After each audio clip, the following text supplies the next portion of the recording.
Hey people, hello everyone. Happy Mother's Day. Happy Mother's Day. How y'all doing? I'm excited to be here. God's mercy in the wilderness. I know everyone's probably out doing their Mother's Day celebrations, like I will be. As soon as I'm done here, I'm going to go out and spend some time with my family. Hey, thanks for coming in the room. Appreciate you. Appreciate you. Thank you for coming up in the room. Appreciate that. All right. Okay, so we're going to get to it. Hey, Liz, thanks for coming in the room. Appreciate you. Appreciate you. Thanks for the hearts. Appreciate that. I got Facebook Live on and I've got Periscope going on here. Hey, Zachariah, thanks for coming up in the scope. Appreciate you. Appreciate you. So listen, my name's Myles-Jenkins and I'm a spirit-led Christian life coach.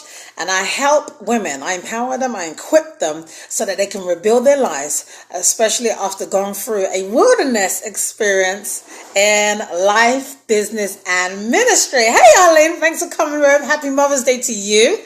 Happy Mother's Day to everybody. It's our special day. It's our special day. This is what my son just got me. He just pulled up in there. He got me this. Mom, I don't usually get all mushy like this, but it's Mother's Day. And also, well, let me tell you what he says in here. Love you. High five, Mom. Happy Mother's Day, Mom. Love you. Thanks for putting up with my foolishness for so long. Isn't that cute? It's foolishness, right? Yeah, he knows. But he's a good boy still, but he does, it can be a challenge sometimes, right? All right, so listen, we're going to get into the content so that I can go out and the kids and hubby can treat me out to a nice meal.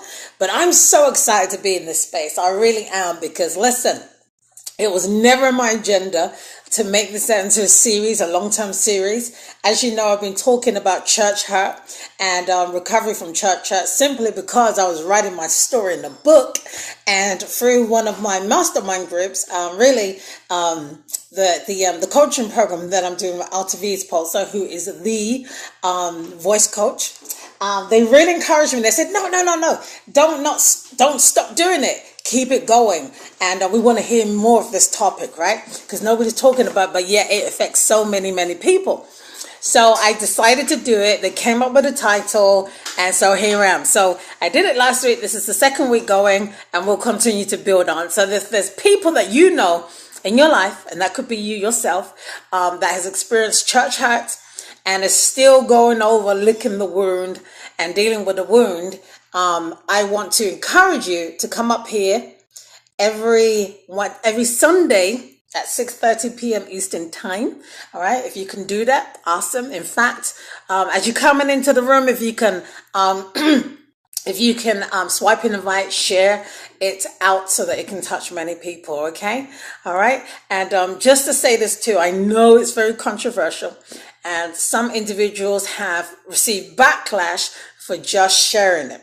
And so, and I understand why some people, church leaders, would say, don't post it because it brings exposure, whether or not they are that type of church, but they don't want people to think that's their reputation. And so, but it's not about that. It really is about to reach those individuals that need to be supported emotionally, as I'm actually developing a course towards church hurt recovery. And if you go to bit.ly, so that's bit.ly/2017 recovery, 2017 recovery with capital R. Hey, Latasha, thanks for coming in the room. It'll actually take you to 5 steps that I've developed towards church hurt recovery. Now, I'm a product of church hurt, but I have recovered, all right? And so I've gone through these processes, and I want to be able to help many more people who've experienced it too. And just to say, this weekend, I was at a conference, right? I was at Apostle John Eckhart's. Thanks for tweeting out. Appreciate you, Latasha. I was at his conference this weekend on reset. And I really feel like this is a reset, okay? When people are in transition and they're going through a church hurt, you need to be resetted, yeah? It's almost like, when you reset your phone, you put it back to the factory settings, okay?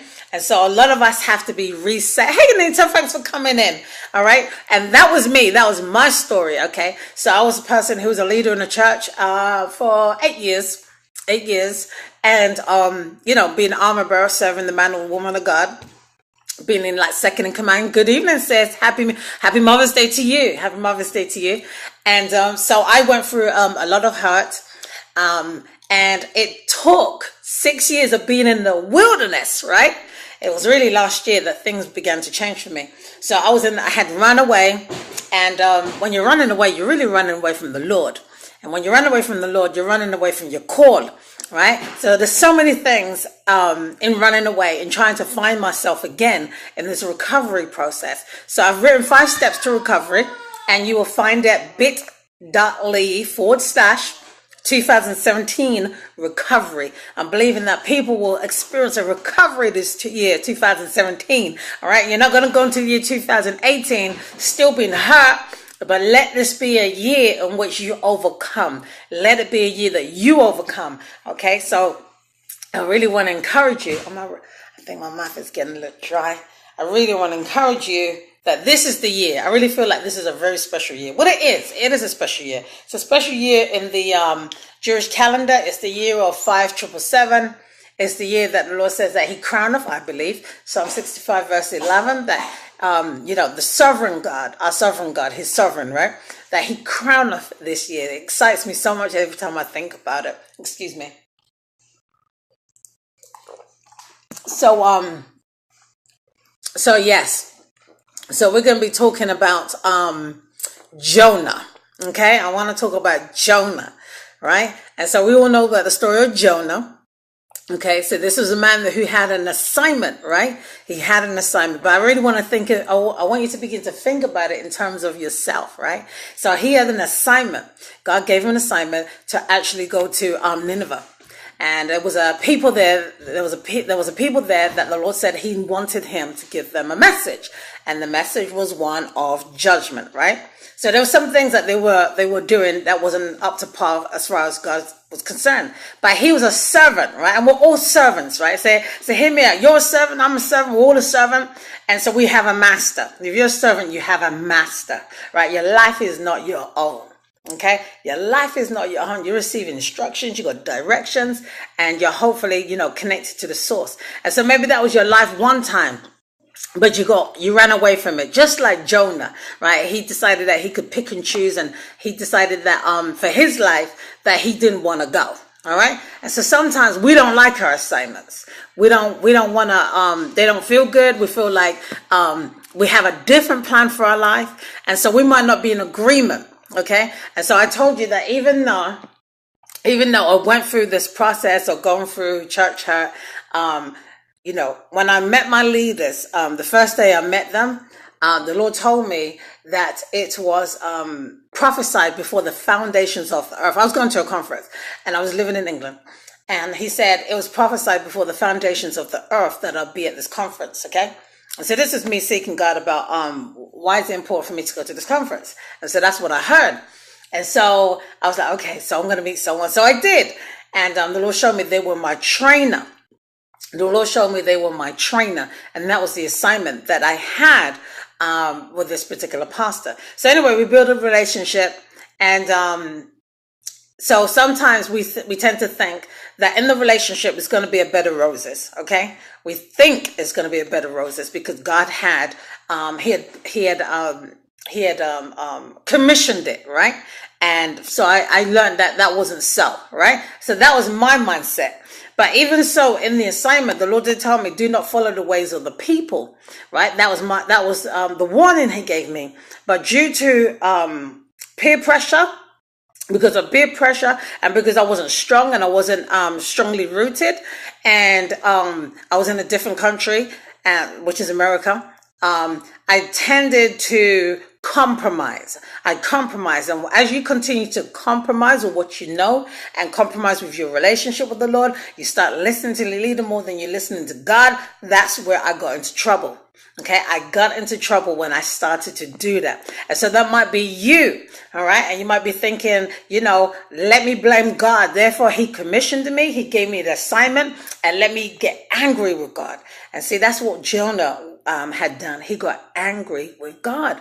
God gave him an assignment. He didn't quite understand it. He didn't like the fact that when he released that word to the people of Nineveh, that judgment was going to come until they fix up their ways. And when they did and they repented, with sackcloth, they started crying, they started shedding their clothes, and they were truly apologetic, when they were sincerely apologetic, and they had like godly sorrow to the point where they were like, I'm done, I've changed my ways. He was angry. And something like he was angry because his message, his next assignment was to tell him that the Lord had forgiven them. And he was like, I'm not about that life, right? And so, he was a servant, but his assignment had changed. And so he started to get angry. He started to get angry with the Lord. All right. And so sometimes we can do that. For example, like I just said with me, the Lord said I was commissioned to be connected with the church. And I didn't know it was going to go sour. But the Lord gave me an assignment, and he told me with that assignment, do not follow the ways of the people. And he also told me it was a smoke screen. And so therefore it was my class. It was a study. It was for me to learn. And I didn't quite get it. And so because I didn't get it, I got angry with the church hurt. Okay. And so when you get angry with church hurt, where does it lead you? It leads you down the wrong path. Okay, so now we're talking about where does it lead you when you're angry? Okay, first of all, your anger is towards yourself, and that's also towards the Lord. And that type of anger becomes inward anger. And when you're angry and you turn it inward, you begin to internalize it. That causes about a depression. Okay, hey Faustina, thanks for coming in. Appreciate you. It becomes a depression. Okay, because you feel trapped. You don't know what to do. Let me just do that. And so you feel trapped. Okay. And so, with that trapped feeling, it's a feeling of, what am I going to say? When you feel trapped, you feel, you become despondent, you become complacent because you can't see how things are going to change. And because, there's no changes as far as you can see, then you really go down a rabbit trail. You really go down into, territory that is, even more darker, even more bleak as opposed to coming out. All right. So, let me just do a quick reset. My name is Myles-Jenkins. I'm a spirit-led Christian life coach, and I'm here to talk about God's mercy in the wilderness. All right. And I'm really just talking about my testimony through Jonah, who also had an assignment. God used him for an assignment for a people, and he turned his anger towards the Lord. And in doing that, it affected his path. Okay. And so we know with him, he was on board a ship. And there was a rough storm, and people was like, what's going on? What's going on? And everyone's crying out to their gods. And so he confessed and said, you know what? I'm supposed to go somewhere. I'm not really feeling the assignment. Don't really want to do it. But you know what? Throw me overboard because it's me. All right. And so when we're walking with people in our lives, we could be the weakest link that's affecting everybody else's life. It could be your husband, your children. It could be your ministry. And something the Lord taught me too as well is, you don't want the blood on your hands. Okay. In terms of if you decide not to do the call, right, there's going to be a ripple effect. There's going to be a shift in the spirit that's going to affect so many people outside of just you and yourself. Okay. It's going to affect so many people. All right. And so when we're dealing with, hey, Christina, thanks for coming in. Hey, Teju, thanks for coming in. Just seeing you guys. So when we're dealing with church and it's unresolved, it affects our calling. It affects our destiny. It affects our purpose. Right? And so it's very important to be able to deal with it. And I'm believing that this year, 2017, as you're hearing me, as you know somebody's gone through this, that you'll encourage them to actually get back on their path, to get back on their destiny, okay? So leave those things that are behind and to go forward, right, towards the mark, okay, to press in, right? So I really want to encourage those who are out there who need support. I have put down together five stages. 5 stages towards recovery. And if you go to bit.ly/2017 recovery with a capital R, it will take you right there. You just have to sign up, and then it will give you the PDF for it. Okay. All right. So I don't know if anyone had anything that they want to comment about, or anything that you guys wanted to say, or anything like that. I would love to hear from you guys. If you had a question or anything like that. If you yourself have gone through church hurt and you just wanted some understanding with it, if you had any questions, please do. Hey Shirley, thanks for coming in. Appreciate you. If there's anything that you wanted to say, I'd love to hear from you. So feel free to interact and to put your questions in the comment bar or your comments or anything like that, because I'd love to hear from you.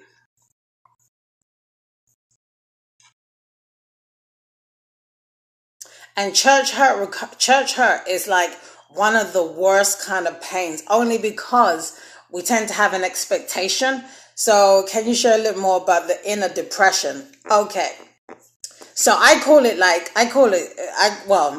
the wilderness, but I also call it being like the walking dead, right? So, it's like they say, you ought to thrive and not survive. Okay. But I feel like it's even worse than even survival, because you're running the auto, you're not being alert, you're not being conscious, and you're not being present. Okay. One, you're not even connected to God. Okay. And then two, you're not even trying to walk out your purpose or even your destiny, your calling.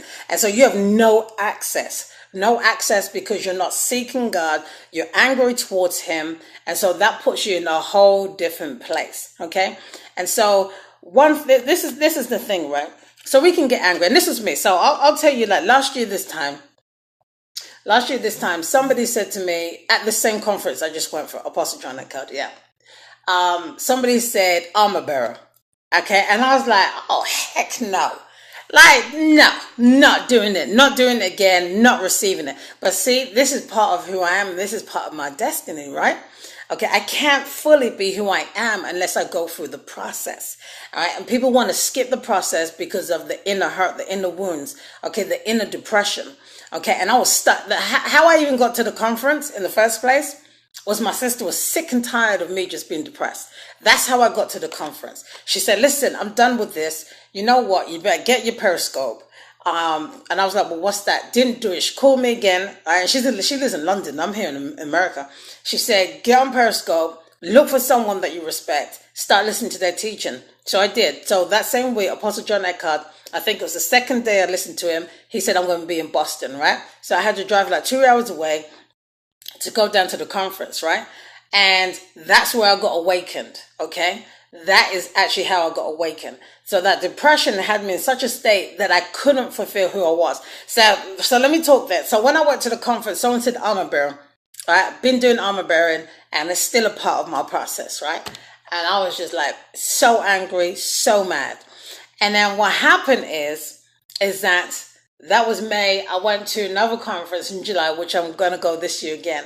And for the first time, May, June, I would say June, right? Oh yeah, okay. So it was after May then I got activated. I started hearing God for the first time in years, in like 5-6 years. I stopped hearing from God. I stopped getting the visions that I used to get because there was a blockage from the depression. There was a blockage, okay? So I couldn't fully walk with him because there was an anger, the inward anger that led me down a different path. And so I remember that I would say to myself, what is that? I kept on seeing something, like I was in Atlanta. I kept on seeing something of me being in Atlanta and I didn't even know what it was. When this was regular for me to have a vision, I didn't even know what it was. I didn't even recognize it was God speaking to me. So when the Bible talks about people being turned into a reprobate mind, when their conscience was seared, right? This is what it is, okay? It was hard for me to even be able to, even though I'm a prophetic person, it was hard for me to even recognize my spiritual giftings. They kind of was laying dormant and they were shut off, right? So anyway, so I started to feel that I'm supposed to be in Atlanta for a conference. I didn't know by who or what. And I think it was the third time I got the vision. I said, my God, I said, Aaron, my husband, I said, that was actually a vision. I didn't even recognize it. I used to have that all day, every day. And I was like, man, that's how much I've been disconnected. This is crazy. So anyway, so I told him, I said, listen, I've got to be in Atlanta in the month of July.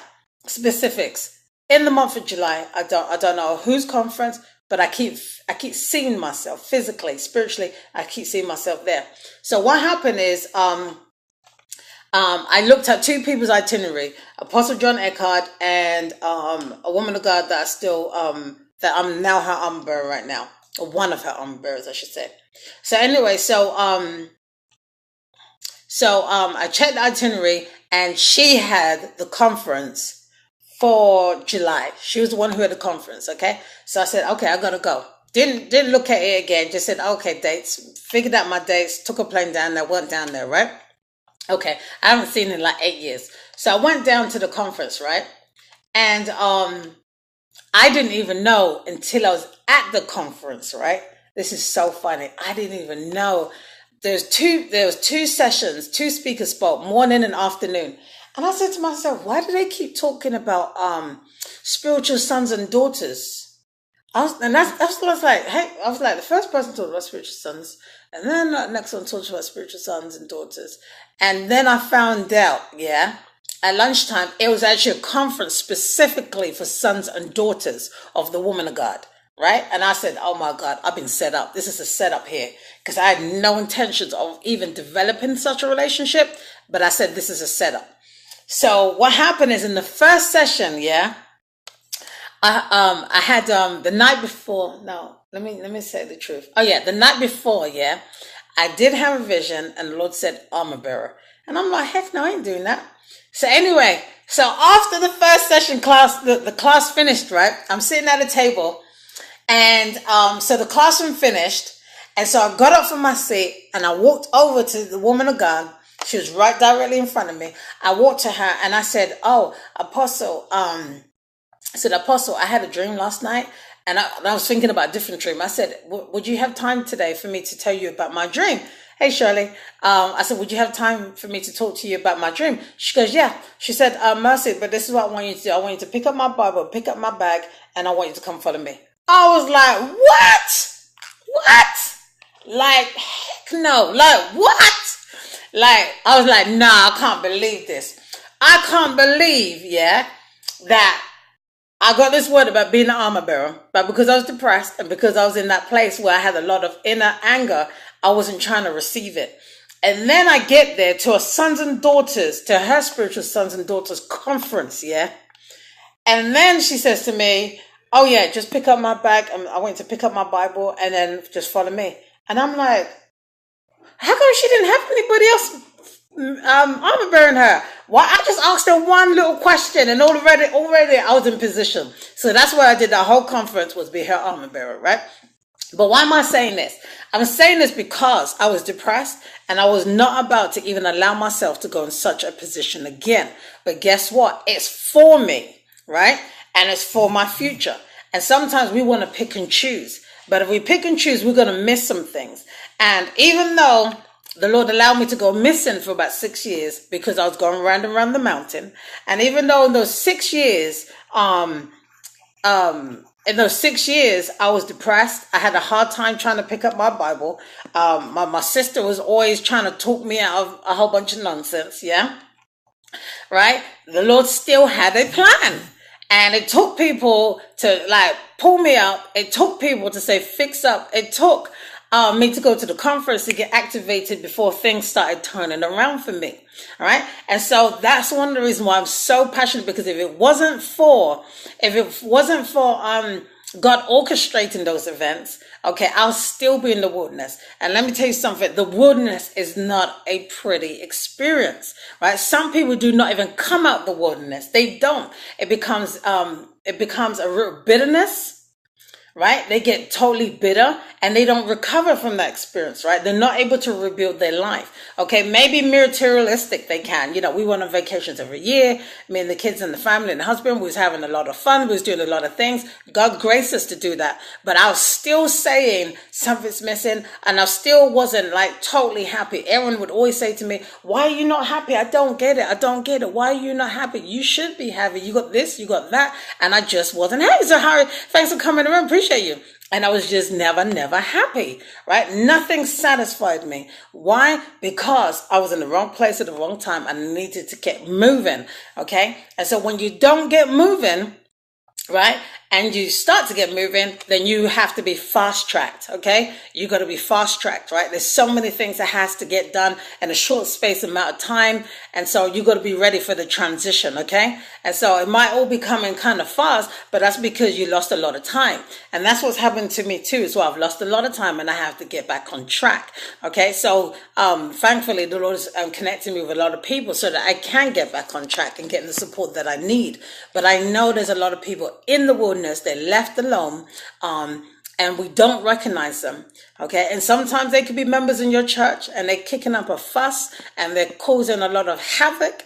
But I just want you to, I want you to think of them not in those terms, but think, have they been hurt by another church before? Maybe it didn't happen in our church, okay? So they could be rebellious like Jonah in your church, okay? Right? As a pastor, as a minister, you might give them an assignment to do. And they might be like, not doing that assignment, or they drop the ball.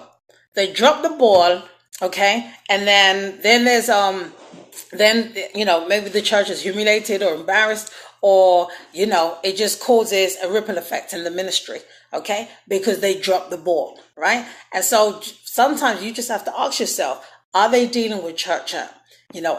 What was this a repeat of something that happened in their life? And do we need to support them? And do we need to even go further and ask them questions? Because sometimes when people are being rebellious in church, that sometimes it's really because they're reacting to a previous situation, but they're doing it right there. All right. So I just want to encourage you too. If you're someone who actually works in church, you're a pastor or a leader, or if you're over a certain ministry in church, but to really build a relationship with individuals that might be struggling, that might, that you might realize, oh, they need some support them, because they just might be going through, and they might not even be able to even access within themselves. This is what I'm dealing with. Thank you for the explanation and understanding. Oh, okay. You're welcome. You're welcome. Yeah, you're welcome. And so they might not even understand what they're dealing with. And so as nurses, as doctors in the house of God, we need to be a little bit more thorough.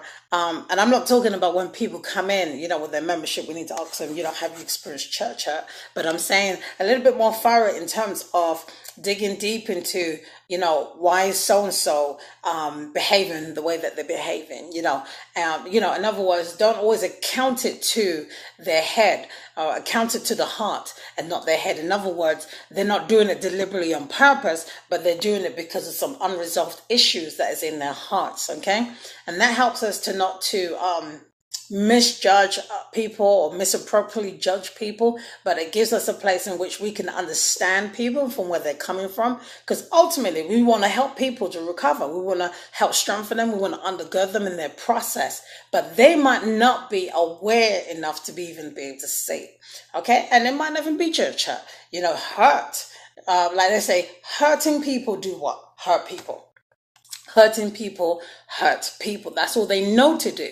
All right. And so we might have to be the one to educate them and help them to communicate in such a way that they're not hurting other people. All right. And so that's a whole process in itself.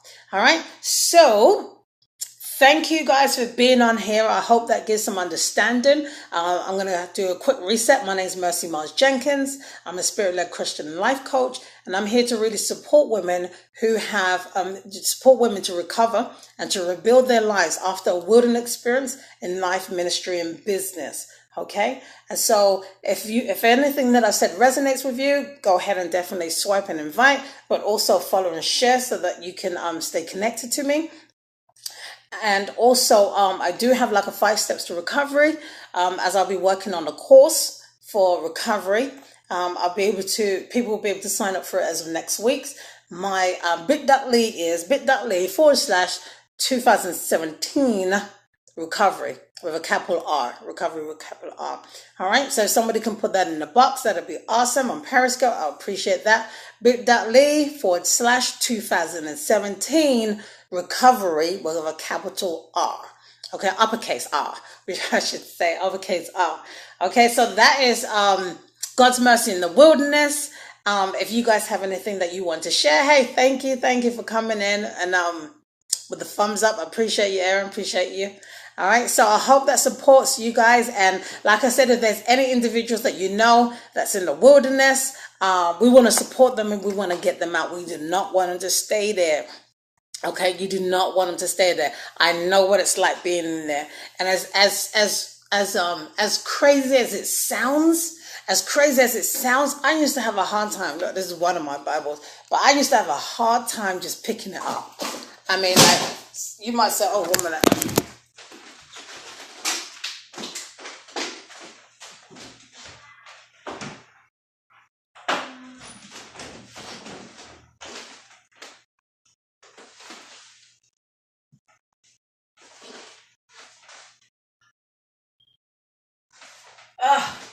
That was my water. Sorry, my water fell down.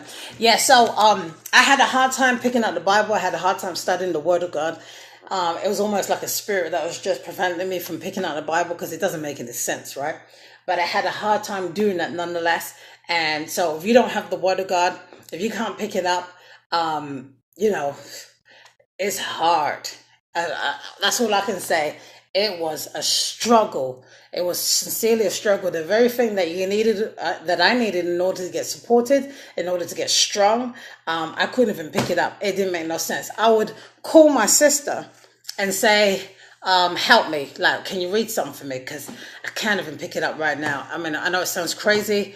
And really what needs to happen and what I recognize is that people needed deliverance and I needed deliverance. And so I quickly went out and got, Apostle John Eckhart's book on writing out demons. I remember one evening I was just laying on the floor, like just laying on the floor, hyperventilating, just going through, like screaming, like I need help, like an angel has to pick me up from the floor. Something needs to happen, like Lord, something physical needs to happen for me right now. It was that desperate, right? I was that desperate, and then I just felt my spirit. The book, I saw the cover of the book, and I didn't have it. So I remember running out, going to the Christian bookstore to get the book. And then when I got the book, I was in the car. And then it was talking about being connected to ministries that that moved in false prophecy, moved in heresy, that moved in doctrinal error. And that itself was actually a curse. That itself actually brought a curse. And I didn't even know it. I was like, oh my God, I didn't even know that itself was a curse, right? Because, you're a victim to it. But it brought on this curse. I knew they were sending out word curses, but it was a curse in itself. And so I went through the prayers. I read the prayers so I could break those things off. And I became aware that it wasn't just me. In other words, it wasn't me trying to be stubborn, not trying to read the word. It wasn't me it wasn't as a result of my desire to or not to. It wasn't nothing to do with that. It was just a warfare. And I just needed help in order to fight it. And so I read that book, started doing the prayers out of that book to actually break some of those things off. And so that's what people need to realize is that, one thing is you got people praying against you. That's another thing, because in their minds, you left too early, you left too soon, you wasn't supposed to. You're supposed to build up their ministry. You're supposed to be appealing their ministry. And, they have a hard time releasing you and letting you go. Not everywhere, but in these circumstances. And so, they tend to pronounce things. So it's important to denounce, it's important to break, it's important to sever all ungodly soul ties and to ask God to recover you, anything that was stolen, that was lost, that was removed from the relationship, that to restore you back. Okay. And so for some people in those relationships, this didn't happen to me, but I know these things happen to some people. Their credit is shut. The credit is shut because they've taken loans on behalf of the church. Okay, the credit is shut because they either purchased a vehicle for maybe the leaders in the church, or that their credit has been used, it's been compromised, and so they need to be able to rebuild their credit.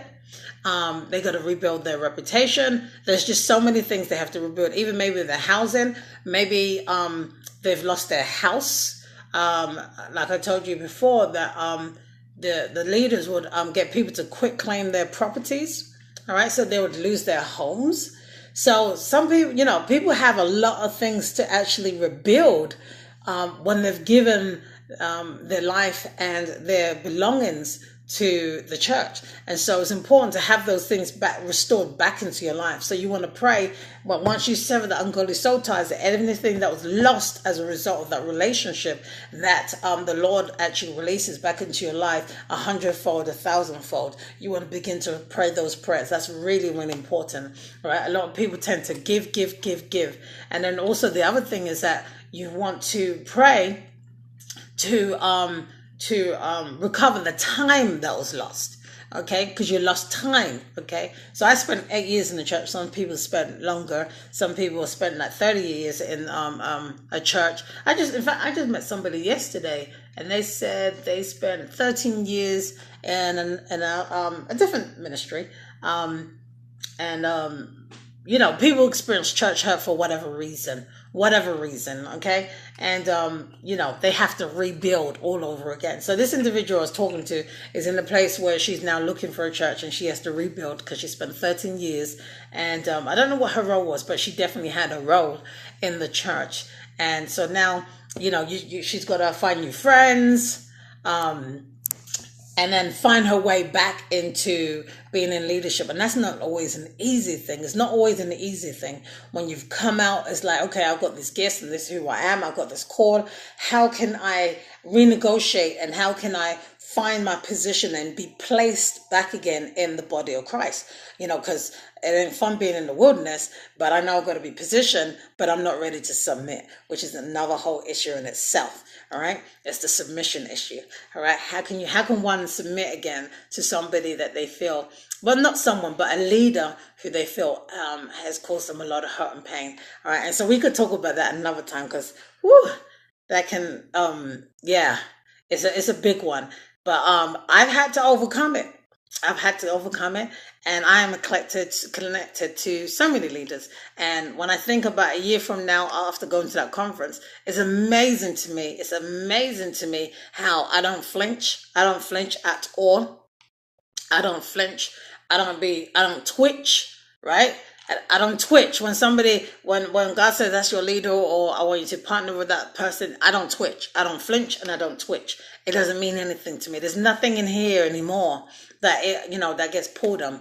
All right. And so it's my heart to support leaders. I believe in supporting leadership. I believe in the role of the armor bearer, the supporter. And so yes. So that's that. So I know I talked a lot. Thank you for the interaction. I appreciate the question, Miss Anita. I don't know if anyone has anything they want to ask or want to say at all. If anyone has anything they want to say at this point. But don't forget bit.ly/2017 recovery with an R, and that will give you a 5-step process of actually how to recover from church hurt. You have helped me. I appreciate. Oh, awesome. I appreciate you guys saying that, because I know I do recognize it. It's controversial. I spoke to somebody this week too, that they were asked to take down these videos from their Facebook page, and and I was like, wow, is it really that deep? I'm not out here to bash anyone or bash any church or anything like that. Just to help these people in the wilderness. They need support. Somebody needs to go back and get these people and say, no, you have a place in the body of Christ. And until you fulfill your call, you're affecting somebody else. Okay. And so I hate to see people, when I think about, there's some people that's a lot older than me. And, I used to hear, they used to be an evangelist. They used to be a preacher, or they used to do Sunday school teaching or something like that. And something happened in life, they got hurt. And so when I met them in my lifespan, they were somebody, I would never recognize that grace or that anointing on their life. I just didn't recognize it. Why? Because they had regressed. And so that's what the depression does. That inward depression causes you to regress. It's a root of bitterness. Remember in Revelation chapter 2, it talks about God gave Jezebel a time to repent, or some, it might say space. Truly great. So he said, he gave them space or gave them time to repent. Many think that church is not real. No, and I know it's very real. It's very real, and we need to be accountable, and we need to support those individuals. I talked to someone this week. Believe it or not, Anita, they said they tried to commit suicide, and I know somebody who actually did commit suicide. I know somebody who actually did commit suicide. Okay, and they commit suicide on hearing that their pastor, and I never used to go to this church, but I went to their conferences when I was in London, and it's a huge, big ministry, and I love that ministry. And a lot of my family, young people, 20s and 30s, 25. I was 27 at the time, was in this ministry. Beautiful family, beautiful family. They remind me of the Cosby Show. They remind me of the Cosby family. They were just like really like a nice looking family, well versed in the word, and they did a great job with the youth. I'm not even lying, an awesome job. It was bare young people in there, right? They had good sound teaching and everything, but the husband was actually sleeping with the young girls in the ministry. Okay, and his wife is still carrying forth the ministry. She's had to rebrand and change the name of the ministry. It was in the news. He ended up going to prison. But so a lot of the young people was, and my family too, they were heartbroken, so heartbroken that, and this individual obviously had things going on, right? But this was one that really, they lost hope. Okay, because you have to remember, when young people start going to church, that's at the time when they are impressionable. It's also the time when they're going through depression. Young people go through depression, 17 to 21. They're going through their own kind of issues, their own personal issues, right? So they're already kind of fragile and vulnerable if they don't have a good standing in terms of their identity. Okay. And so this young person did commit suicide, and to date, okay, a lot of my cousins to date are still not walking with the Lord. So they probably see all this stuff, and they're not even about to even come up in the room and say anything, right? These are relatives of mine, okay? And they're still hurt, and they're still angry with the Lord even up until now. Okay, and they're the one that invited me to church, right? And that's how I got saved, was through them. But they won't even touch it. Okay, and so there's that trend of people doing things like, and this is what really scares me. When we leave them out in the wilderness, you asked about the depression, okay? People still looking for something, okay? I was looking for something, and I could not feel any satisfaction. That void was so deep, right? The void was so deep, okay? And so, what was I going to say? Yeah, the void was so deep that people have to fill it. And they will seek many things to do what? To fill that void. Because they're seeking, okay? But they have made a vow and they've made a commitment not... There we go. Yes, we should do. Yes, we do. We should do. But what they do is they tell themselves, I am not looking towards church. So because that's not an option, if church is not an option, if Christ is not an option, what option do they have? Okay, so I tell you, they got the Ankh, they got Eastern religions, they do yoga, they do meditations, all kind of other religions has to be an option now. And so that's what really concerns me when I see people that I'm connected with, when I see them turn around. And I told you, when you've been involved in these type of situations, you run into another. When I see people in their wilderness, they get down a deep, deep rabbit hole, and it becomes dark in nature. It becomes very dark in nature. They're not connected to light. And so if you're the one person in their life, get connected to light. If it's you, start looking for people of light. Okay, you might not commit full on to going back to church, yeah? Insufficient substitutions, right, exactly. But they're just looking for something. They need to attach themselves to a substitute, okay? But that substitute, as you said, is insufficient. It can't fill them. It can't nurture them. It can't guide them. It can't do anything. But it is a band-aid. It's a band-aid. And some people, it's the case of the blind leading the blind, and the blinkers are on and they can't see. People get involved in the Freemasonry. There's a whole bunch of things. Science. What do they call it? Science. Church of Science. There's so many things that people can get involved in because it's just pulling their attention.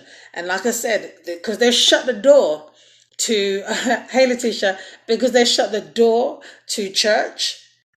Thank you, Scientology. That's it. Thank you for putting up there. Then they seek God in other places, and He ain't in the places. He's not in no Scientology place. He's not in there, right? And have you ever heard what they said?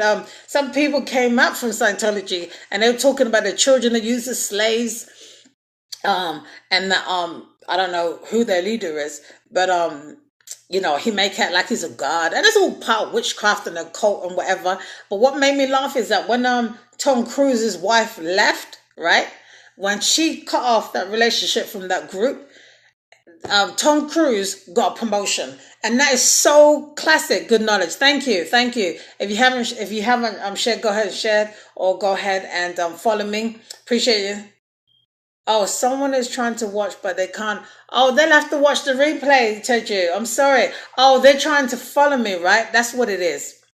Oh, Teju, they'll have to do the replay, because I don't know how to do that while I'm on here. I would hate to cut this off. I know what you're talking about. Okay, that's Hadassah. I'll have to friend her later on. Or, Teju, if you share it, she'll be able to watch it from your page, I think. So, so what, a classic move of these cults, spiritual abusive churches, whatever we want to call it, yeah. A classic move is when somebody's discontented and they want to leave, all of a sudden you're getting a promotion. Okay, you're getting, let me tell you something. That happened to me. Yeah. Little old me, right? Okay, little old me, right? They tried to call me an apostle. Okay, now I know I'm not an apostle. Okay, I might have a call to be an apostle or a prophet, yeah? But trust me, I already know that I'm not one. I know I don't look like one. I know I don't have the characteristics of one. I don't have even the repertoire. I don't even have the portfolio, right, of a church planter. I do not have it, okay? And that's just me. I don't have it, okay? And this was... I've been in the wilderness 6 years, come out, right? So I'm talking about 14 years ago. No, I lied. That's not true. It was 2010. 2010, okay, when I got out, right, they tried to give me a position and a title to keep me from going. And so what they said is, well, you're an apostle. And I'm like, I'm an apostle? And I said, no, I'm not. I told them straight blank. Let me tell you this. I told them straight blank, I'm not an apostle. And you know what the response was? Well, you better go on and say you're not an apostle, because if that's what you want to say, you wait until the people of God, they don't respect you. Then you'll be trying to pick up that title. No, because that's not who I am. I already know that I'm just a servant. I'm just a nobody. I serve the man and woman of God. I know I'm not even done with my training yet. I know I'm not. Okay, which church have I established? Which church have I set in place? I might be an apostolic person, right? Meaning I'm a sent one. I'm somebody that will go from region to region on assignment. Fine. Many of us are apostolic and prophetic people, yeah? But to be sitting in the office, to actually be called by God and be positioned in office, that I'm not. Oh no. You can't trip me up with that one. But what I'm telling you is many people got tricked with that. Many people, I seen it. People got tricked with that. Even when I left, right? When I look back to find that some people was following me, coming out, no, why? Because they were an apostle. I turned around and so-and-so was an apostle. I turned around, so-and-so was a prophetess. I turned around, so-and-so was a pastor. I'm like, are you serious?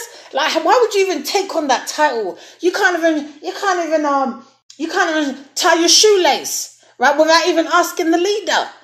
Like, you're still carrying their briefcase. You're still ironing their clothes, right? You're still picking up their laundry, right? You ain't even got a class to preach or teach, yeah? How are you standing in that position and you're still serving the man and woman of God? You ain't even got a piece of work to even say I've established. You ain't even got a vision statement written down. You don't even have a flock that you're even in charge of. You don't even have a flock. Right? But, they're an apostle. I'm like, I couldn't believe it. My God. I said, Lord, I thank you. I thank you that I'm not that stupid. I thank you that I'm not even that hungry for a title. I thank you that I could be a servant and be a happy serving. I thank you that I don't even have that stuff in me. Because if you do, it'll drive you out of your lane. I'm telling you, everybody has a lane, and we just have to be somewhat satisfied with the title alone. Exactly. Because they done damaged their self-esteem so much that just to have a little title was like getting some air. It was like getting some air. It was like getting some fresh air. But that title, listen, I would rather be functioning in the position than actually having the title. Let me function. Let me have the characteristics. Let me function. And I don't care if you don't recognize me or not. But as long as I'm functioning in the role, I'm happy. Don't need a title for that. Don't need a title for that because my portfolio shows that I'm worthy of the title. But I didn't even do the work. I didn't do the work. And there we go, the function. I didn't do the work. I didn't have the homework done. So therefore, I'm still a student. I'm still an observer. I'm still in that place. And I'm happy to be in place. And I'm still in that place, right? Okay? So I'm okay with that. I don't need anyone to validate me. I don't need anyone to accept me. I don't need anyone to give me anything that's not rightfully mine. And let me tell you something. Having that title is not rightfully mine. God didn't birth it in me. He didn't give it to me. Until then, I'm just a nobody until he says so, right? Until he says so. Other than that, I'm fine. I am just curry. I'm just good like that, right? But other people, I'm going to follow your scopes. Grace and love, sister. Oh, peace to you, peace unto you, peace unto you. Thank you, appreciate you. And so, that's one of the tricks. When I saw it with Tom Cruise, I just laughed. I said, Tom, come on now. You can't see this apply? How is it you get a title, yeah? Like second in command when your wife just left? You know why? Because they wanted to make it very difficult for him to leave. People love title. Oh, and I think that this is all on the news. I watched this on the news. It was a documentary. It was Good Morning America. Good Morning America does a Friday night special type of documentary. And so I watched it. And so this is what they said, right? That he got titled. They took you down into the vault, into the building, and there was some type of ritual that they've never let anyone have that be a part of that ritual. So he received a great impartation from the leader, whatever his name is. And meanwhile, his wife just said, "I've left, and I want a divorce." And there was that whole thing about his daughter. So they knew if we don't give him something, then he'll walk away, go for his wife and go for his baby. But the man done took the title. And you're going to see that with many people. And so there's going to be some people that you need to counsel. And furthermore, you might be somebody that took the title. You might be somebody that even took the title. So if you took the title, right, and these people ain't right, and God has told you to run away and leave these people, this is what I did. I asked the Lord to reestablish us, okay? This is what I did. I asked the Lord to reestablish us because we was in the wilderness. I said, Lord, I don't want nothing from these people, okay? And when I say, because we didn't have a title. No, I lied, we did. I think they called a pastor or something. But anyway, I didn't recognize it even at the time. So it didn't mean nothing to me, okay? But what they did do was establish and speak to the call. Okay, that's what I was concerned about. Is that they're prophets and apostles, and the prophets and apostles they call on the gifting, they call on the office, and they call it out. Okay, and so they had reestablished that I had a prophetic call. They had established I had an apostolic call. All right, and so I said, Lord, I need it to be reestablished. I need it to be reaffirmed, okay? Not the title, but the calling and the giftings. I want it to be a clean slate. And so as a result of going to this conference that I did a year ago, they started doing the School of Prophets, which I started in November, okay? And now I'm actually a part of the church, so that's my church, Christ Church International. And so it was in the month of, I think it might be November or the first weeks of December last year, 2016, that I went through the process of it being, it was in the week that I prayed this prayer. It was in the week that I prayed this prayer. And let me tell you where I got this prayer from, because I didn't know. I got this prayer from Apostle Pagani. Okay? Apostle Pagani. And I saw him on Periscope. And this one time me and Aaron was talking about it, like we need to, like I said, I was going through a series of prayers every month. It was like layers was coming off. And so we was asking God specifically about being covered, and about our call this month. And I kid you not, it was in the same week we heard the teaching. In fact, it was like the day after. It was the day after we heard the teaching by Apostle Pagani, and he said, if you have been under the covering of an apostolic Jezebel, okay, he said you need to have the calling established. I said, my God, confirmation. He just said it. He just spoke it. I've never heard this teaching. I've never heard this word, but he just exposed what we was just thinking about and praying about. That was our answer. God answered us through him. And so that week we went to the church service, and my goodness, what happened is the church service was closing. When I say it was closing, we did the communion and everything, and then pastor was closing up the service, and then she prophetically began to speak to my husband, and it was a long prayer, and she said, everyone, I'm really sorry, I know we was closing the service, but for whatever reason, God had something to say to Aaron and Mercy, and I had to release it, and I gave a testimony. I said, listen, I want to thank everybody for holding out. But what Pastor just did was just an answer to a prayer. She called out the giftings. She reestablished, and even in the prophecy, God was saying, "I'm reestablishing you," and we said, "Thank you." That's all we needed. That's all we needed. So I'm just letting you know what happened to us, the process, and so he, Pastor. She reestablished and reaffirmed, and that was in the prophecy that she said, God is reestablishing you and reestablishing the calling and the gifting. And I said, my God, this is a teaching in itself. This is part of the process. So when you get hurt, these are the things that need to be respoken, because if not, and this is what he was teaching about, if not, they have something to hold on to, okay? And we was trying to negotiate ourselves back into the body of Christ. And so they no longer was the one who affirmed our calling, but now we're starting from scratch with a clean slate. And so now the church that we belong to now have now reestablished and reaffirmed it. So that way, we never have to go back and say, we never have to talk about where we was from in terms of establishing who we are as leaders, as establishing our spiritual lineage. I never have to talk about it. Okay. I never have to go back and say, well, I served in the ministry 8 years. No, I can always start from scratch. I can start from where I'm at right now. It's a clean slate. I don't have to borrow nothing from what, I went through from that church. I borrowed nothing from it in order to establish me in who I am. Now I'll talk about it in terms of what I've learned, because I've been commissioned to do that. Even this weekend, everyone kept on saying, you have a story, you have something that you have to tell people about your life story about. They didn't say the church hurt, but they said God said it. So, that's already cleansed us, cleaned up. And it's not even, that hurt, it's not even there no more. It's specifically to teach people about it. Okay. But in terms of my grace, in terms of somebody in church and leadership, somebody who's growing in the Lord, I don't have to borrow it from them. I don't have to.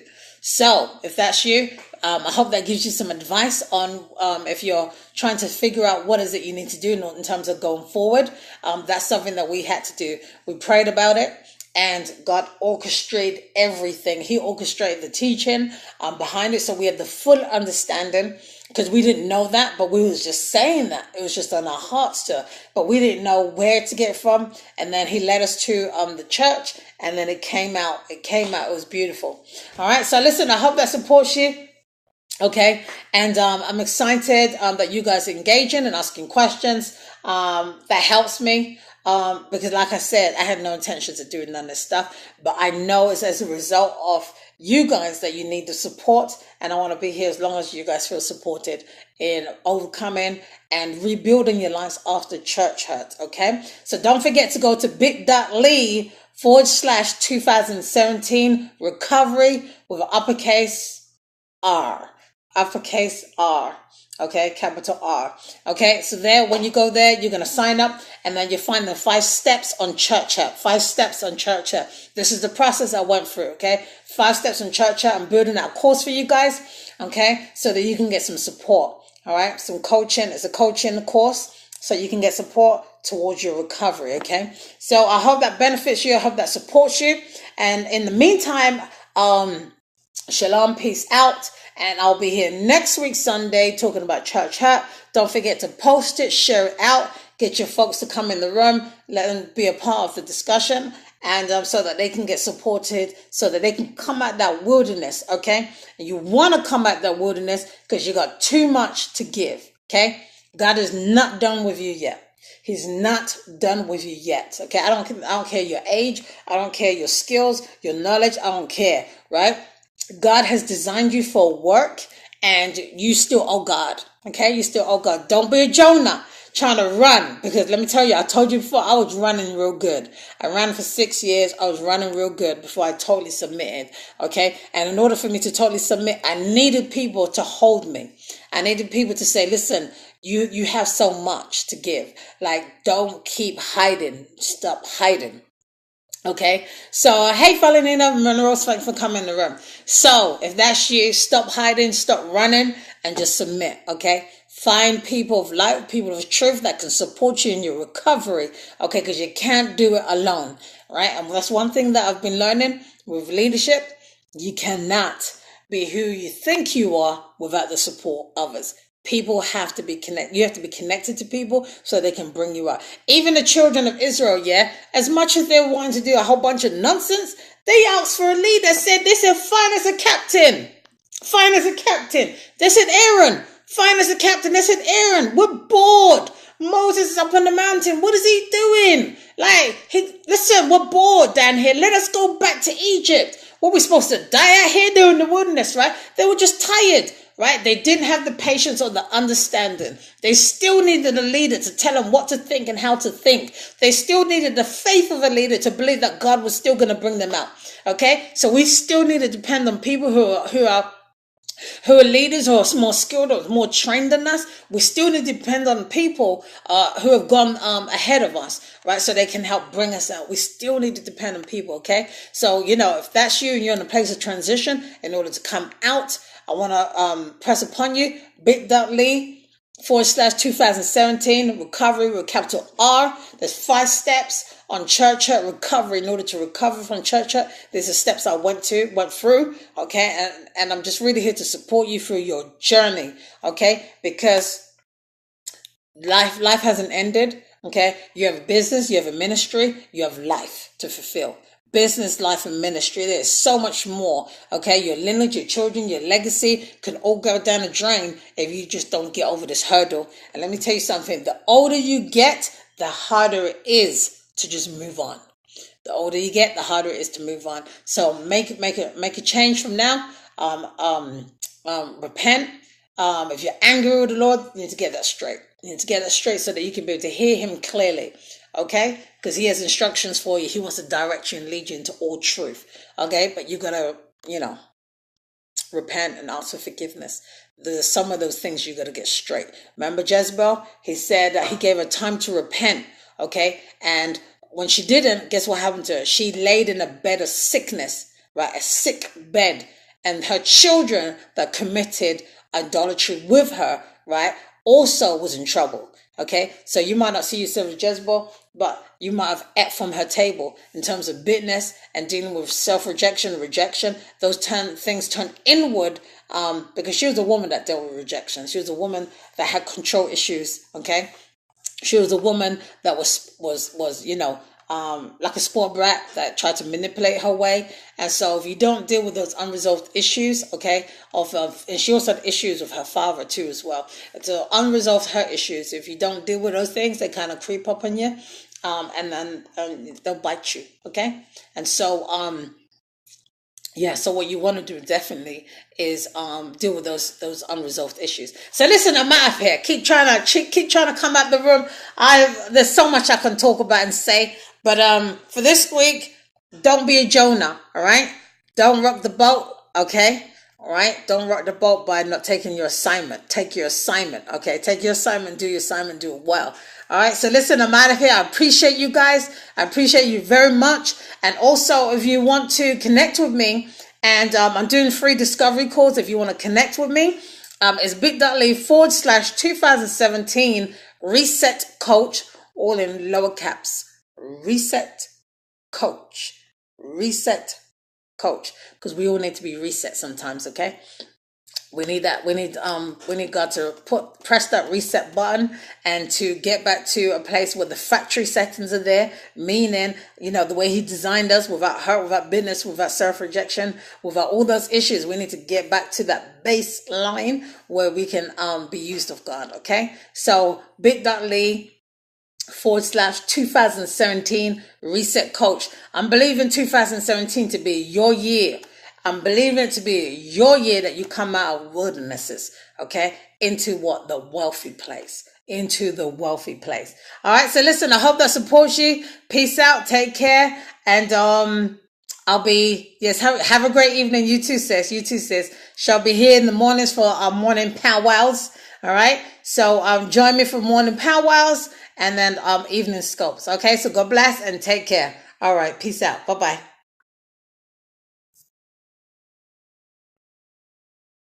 All right, Periscope people. Hey.